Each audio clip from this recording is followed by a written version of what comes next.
kita lanjutkan materinya, kita masuk ke bab 3 yaitu metode penelitian. Jadi sekali lagi saya sampaikan bahwa itu adalah metode ya, bukan metodologi. Ya, kalau mata kuliahnya metodologi penelitian, tapi kalau ditulis nanti di dalam sana adalah metode penelitian ya. Nah, tadi saya sudah jelaskan bahwa yang pertama itu adalah jenis penelitiannya ya. Jenis penelitian itu ada kuantitatif, ada kualitatif, ada mix. Mix itu artinya kita gabung ya. Kita gabung antara kuantitatif dengan kualitatif ya. Kalau lebih jelasnya nanti, misalnya kalau kualitatifnya lebih besar, kuantitatifnya lebih kecil dan sebagainya ya. Jadi itu yang pertama. Nah, kita itu ada jenis penelitian. Kemudian yang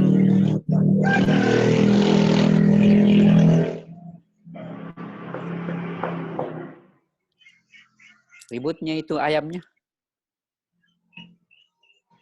Kemudian selain itu ya, lanjutnya setelah kita menentukan jenis penelitian apa yang kita akan lakukan, apakah kualitatif atau kuantitatif, nah kita biasanya menulis yang pertama itu, yang kedua itu waktu dan tempat, atau tempat dan waktu itu terserah. Yang jelas harus konsisten ya, mana waktu kalau waktu duluan berarti waktunya duluan dijelaskan.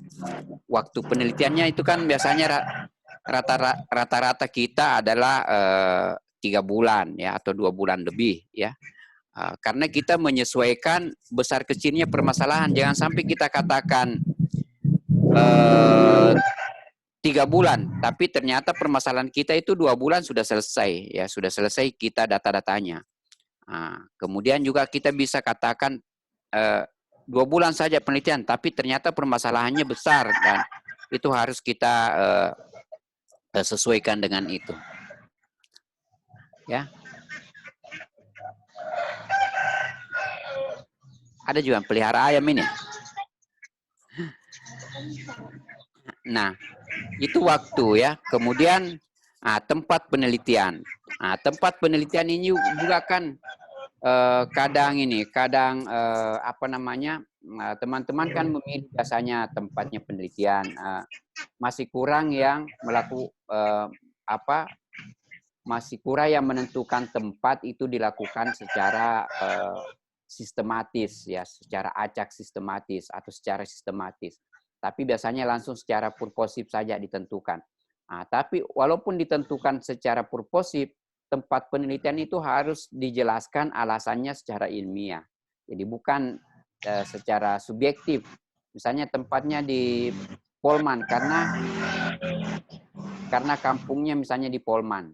Itu secara subjektif berarti. Tapi harus secara ilmiah. Kenapa kita tempatkan di Polman misalnya? Ya karena ternyata komoditi yang kita teliti itu luas lahannya terbesar misalnya di Polman. Seperti itu ya. Atau populasi petani jagung terbesar di wilayah itu, tempat itu. Nah, lebih bagus lagi kalau secara sistematis Anda tetapkan tempatnya ya. Apalagi kalau Anda melakukan penelitian kuantitatif, ya itu harus tempatnya betul-betul dipilih secara objektif ya.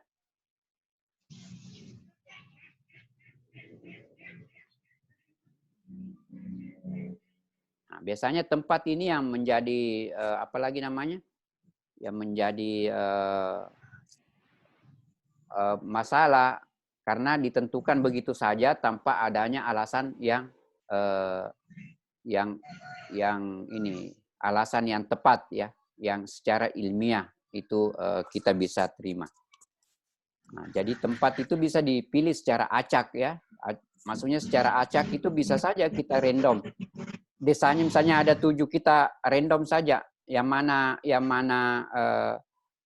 misalnya terpilih itu yang langsung kita jadikan tempat penelitian. Tapi lebih banyak teman-teman memilih secara purposif ya. Tidak apa-apa Anda pilih secara purposif, tapi itu harus ada alasannya. Kenapa Anda pilih secara purposif.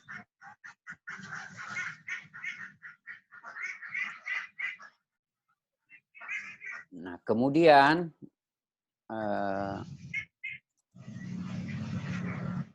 tempat tadi sudah. Nah, populasi dan sampel. Nah, di sini memang yang krusial biasanya dalam metode penelitian, teman-teman kadang masih kesulitan dalam menentukan populasi. Yang mana populasi penelitiannya?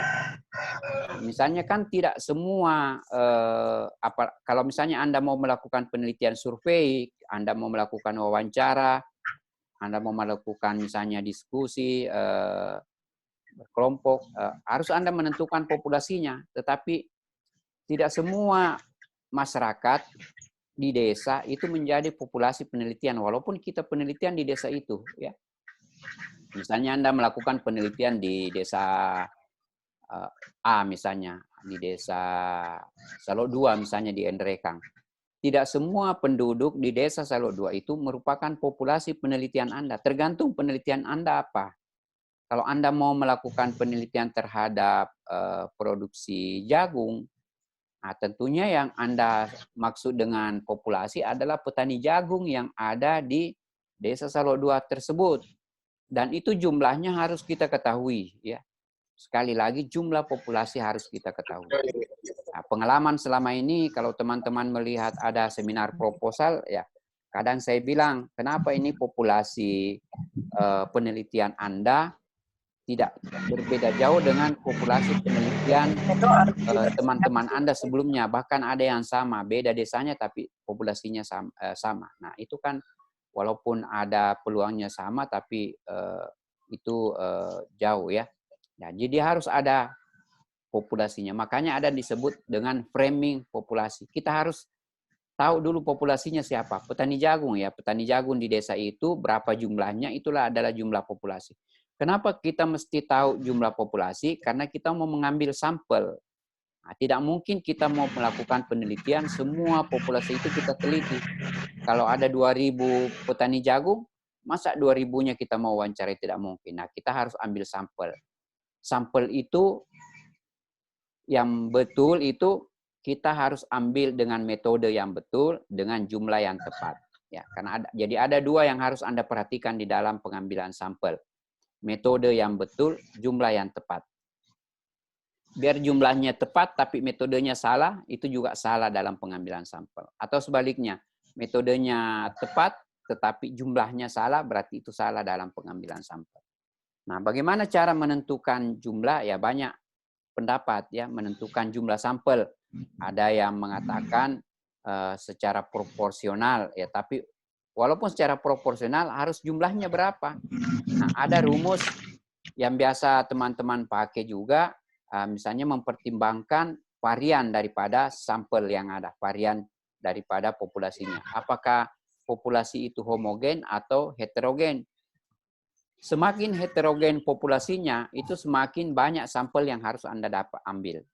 Semakin homogen, semakin sedikit Anda ambil, itu sudah mewakili. Ya, kalau misalnya biasanya saya menggambarkan di papan tulis, kalau hanya 2 macam populasi, itu berarti 2 saja sampel itu sudah bisa mewakili. Yang penting Anda ambil populasi bintang misalnya dengan populasi yang bundar-bundar.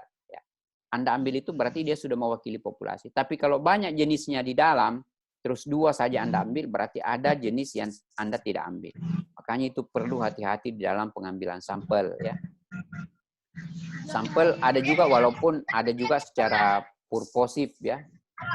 Ada juga secara purposif pengambilan sampelnya, artinya secara sengaja. Nah, tapi itu di penelitian tertentu, ya. Kalau kita penelitian kuantitatif menguji hipotesis, tidak bisa kita mengambil sampel secara sengaja.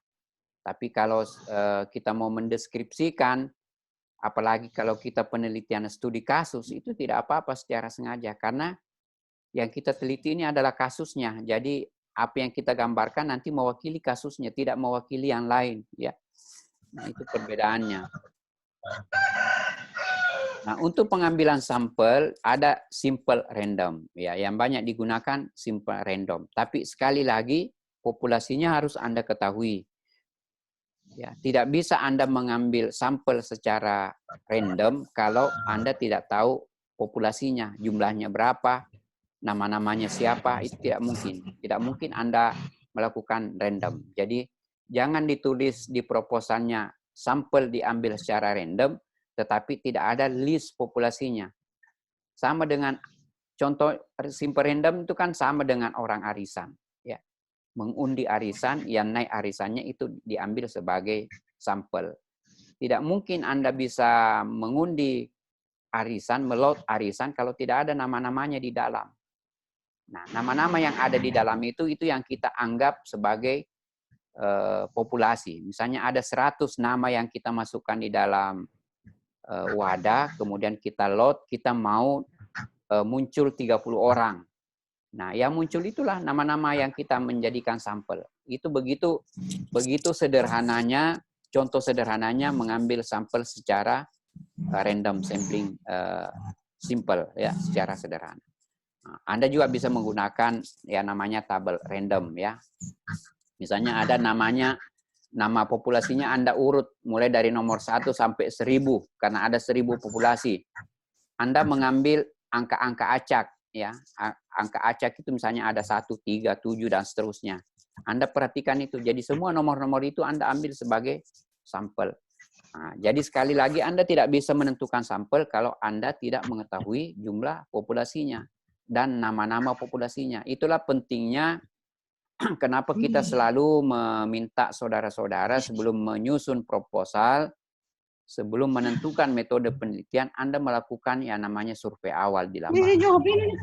Ada survei awal, Anda sudah tahu persis desanya Anda yang mau tempat atau lokasi penelitiannya itu Anda sudah pahami.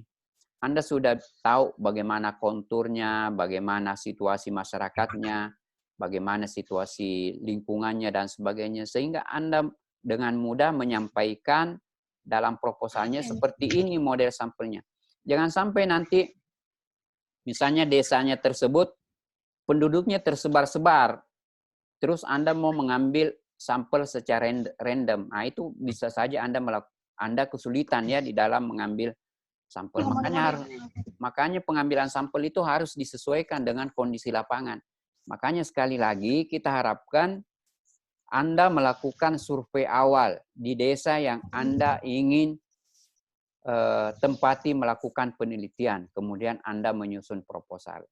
Tidak bisa Anda menyusun proposal di belakang meja saja. Ya. Anda tidak memperhatikan seperti apa itu desa tempatnya, ya masyarakatnya seperti apa. Hanya harus ada. Nah, itulah gunanya survei awal. Anda mengambil populasinya seperti apa, Anda melihat situasi pertaniannya seperti apa, dan kemudian Anda bisa lancar menyusun proposal. Karena kadang ada juga saya dapat mahasiswa tidak tahu lokasi desanya, tetapi dia tempatkan penelitiannya di sana. Bagaimana caranya Anda mau melakukan penelitian, desanya Anda tidak tahu, ya mumpung kalau misalnya Anda bisa juga tahu bahasa daerah situ. Ya, kalau Anda tidak tahu berbahasa daerah, kemudian di sana juga Anda tidak tahu apakah masyarakatnya bisa berkomunikasi dengan bahasa Indonesia atau tidak, lantas Anda mau melakukan penelitian di sana, pasti Anda repot. Ya. Hanya itu pentingnya. Sekali lagi, Anda penting untuk melakukan survei awal. Karena untuk menentukan jumlah populasinya berapa, jumlah sampel yang akan Anda ambil berapa, kemudian bagaimana metode pengambilan sampelnya. Ya, jadi sampel itu bisa ada yang langsung mengatakan kalau sampelnya besar, misalnya di atas 1000 diambil 10%. Ada juga yang mengatakan kalau kecil diambil 30%, itu terserah. Ada juga yang dengan rumus tertentu Anda menentukan jumlah sampelnya. Itu terserah Anda. Yang penting Anda konsisten ya di dalam pengambilan sampel itu. Ini dan kemudian kita lanjut ya. Kenapa selalu ada ayam masuk? Bisa di-mute dulu itu mic-nya. Ya, bisa di-mute dulu mic-nya itu yang pelihara ayam.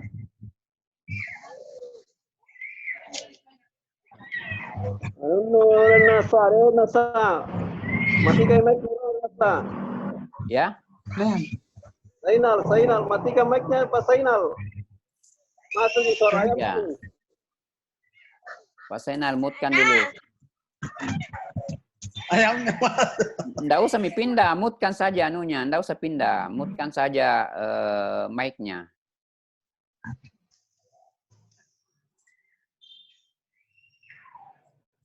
Nggak usah pindah Pak Zainal.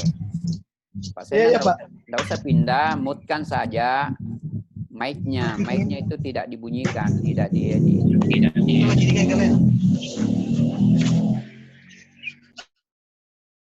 Ya, sudah. Itu sudah aman toh? Nah, sekarang kita lanjut ya sedikit lagi. Ya, jadi tadi sudah kita sampaikan bahwa apalagi namanya sampel ya, sampel. Nah, sekarang data ya, data dan sumber data. Nah, yang paling penting di dalam penelitian itu juga adalah data dan sumber datanya. Ya, data itu biasanya dibagi dua. Selalu Anda sudah tahu itu data itu ada dua ya. Yang pertama data sekunder, yang kedua data primer atau sebalik. Yang pertama data primer, yang kedua data sekunder. Nah, primer itu adalah data yang paling penting karena apalagi kalau penelitian Anda survei, kecuali kalau Anda menggunakan data-data sekunder, berarti data sekunder yang penting. Nah, tergantung juga dari penelitian kita. Kalau kita melakukan survei, wawancara, berarti data primer yang merupakan data inti kita. Tapi kalau kita menggunakan data-data yang sudah ada di kantor statistik misalnya, berarti yang paling utama data kita adalah data sekunder. Nah, data sekunder itu ada berupa time series ya. Nanti kita jelaskan. Nah, ada primer. Data primer itu adalah data yang langsung didapat dari responden. Responden itu siapa? Ya, sampel kita. Nah, sampel yang kita sudah list, kita sudah catat namanya, oh saya mau wawancara ini.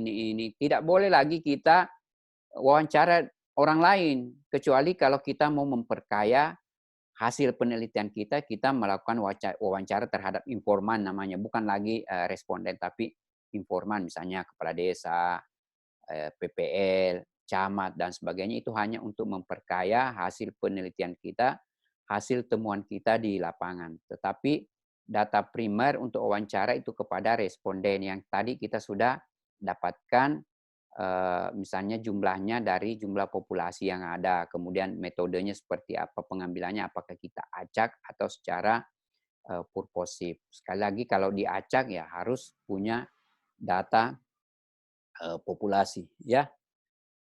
Nah, kemudian analisis data. Nah, ini juga yang paling penting. Nah, analisis itu bisa dibagi dua, ada analisis secara deskriptif, kualitatif, ada juga analisis secara kuantitatif, statistik ya. Jadi kalau Anda melakukan penelitian kualitatif ya, tentunya Anda hanya melakukan analisis data secara deskriptif kualitatif ya.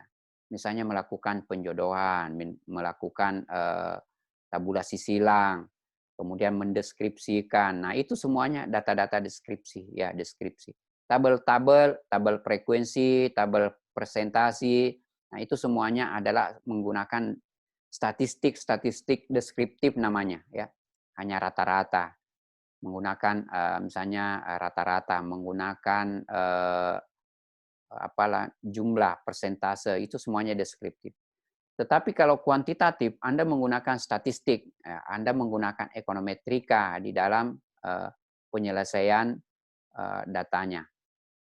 Nah, datanya juga harus data-data kuantitatif misalnya. Nah, bisa juga data-data kualitatif, tapi Anda uji secara statistik. Nah, statistik misalnya non-parametrik.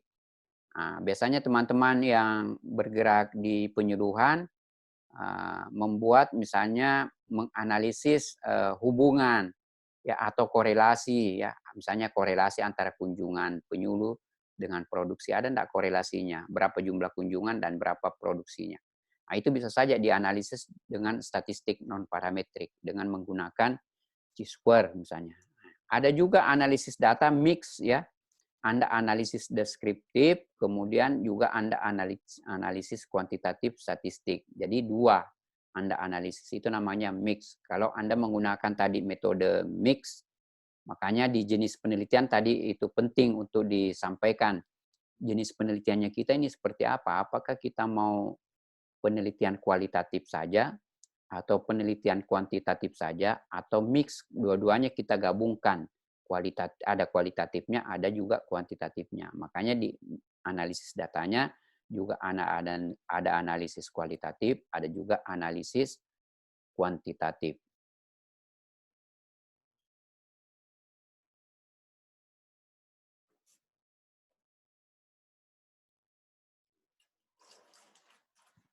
Nah, kemudian kita lanjut. Nah, ini contoh penggunaan. Nah, ini nanti Anda baca sendiri ya di seterusnya. Contoh penggunaan analisis regresi misalnya dalam pengolahan data kuantitatif. Nah, ini kuantitatif. Nah, kalau misalnya Anda mau melakukan penelitian, taruhlah misalnya faktor-faktor produksi, faktor-faktor yang mempengaruhi misalnya produksi kedelai, apa-apa saja yang bisa mempengaruhi produksi kedelai. Anda misalnya katakan pupuk, Anda katakan jumlah tenaga kerja, Anda katakan apalagi namanya modal. Nah, bisa 3 variabel ini Anda gunakan untuk bisa Anda menggunakan analisis regresi untuk menguji. Ya, jadi tergantung nanti dari tujuan penelitiannya ya. Tentunya kalau Anda tujuan penelitiannya untuk menganalisis misalnya faktor-faktor yang mempengaruhi produksi, ya analisanya ya bisa Anda menggunakan analisis regresi linier ya. Dan seterusnya. Ini saya kasih bahan-bahannya, nanti Anda bisa baca selanjutnya terkait dengan analisis regresi. Ya, kemudian tadi ya, yang paling penting juga itu tadi saya katakan setelah semuanya selesai, metode penelitian mulai dari penentuan tempat dan waktu sampai dengan analisis data dan penyampaian laporannya. Yang penting di dalam proposal juga ada yang namanya definisi operasional. Ya, apa itu definisi operasional? Ya, tentunya definisi-definisi yang ada di dalam mendefinisikan istilah-istilah yang ada di dalam proposal Anda supaya orang lain tidak salah mengerti. Ya, misalnya produksi, apa yang Anda maksud dengan produksi?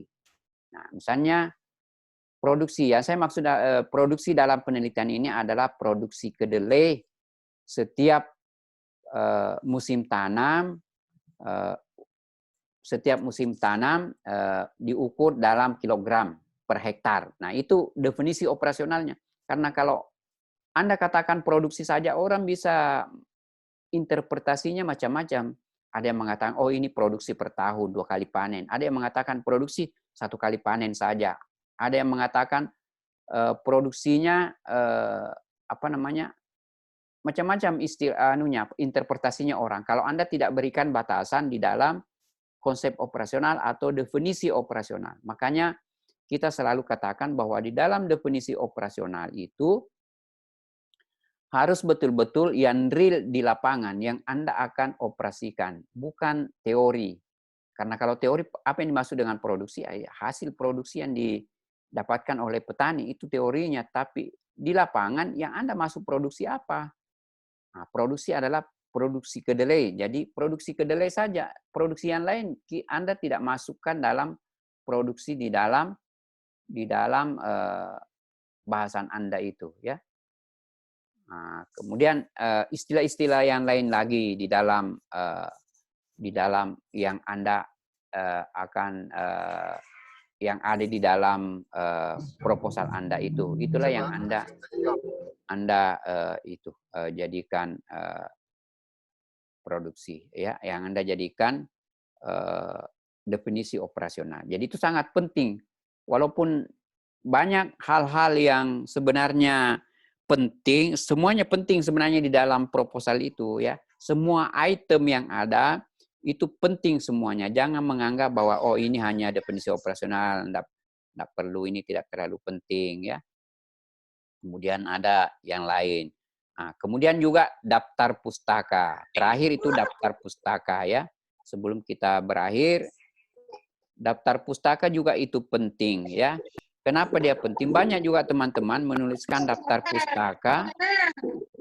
Daftar pustaka itu tidak ditulis di dalam proposalnya, tapi ada di dalam pustakanya. Begitu juga sebaliknya, ada dalam pustaka, tapi tidak ada di dalam tidak ada di dalam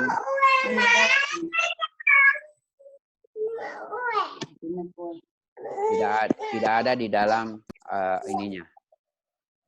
Tidak ada di dalam proposalnya. Begitu juga sebaliknya, biasa dalam proposal tapi tidak ada di dalam daftar pustakanya.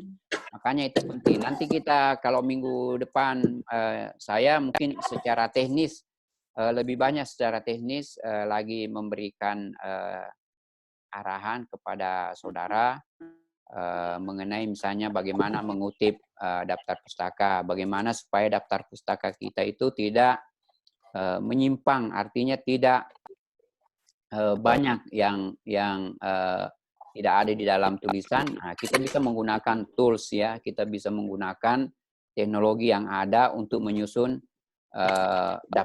tinjauan pustaka. Nah, kalau kita menyusun seperti itu, otomatis nanti daftar pustakanya juga akan tertulis dengan sendirinya ya.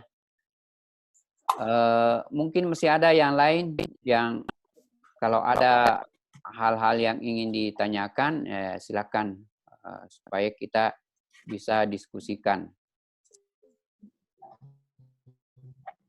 Silakan kalau ada yang ingin ditanyakan.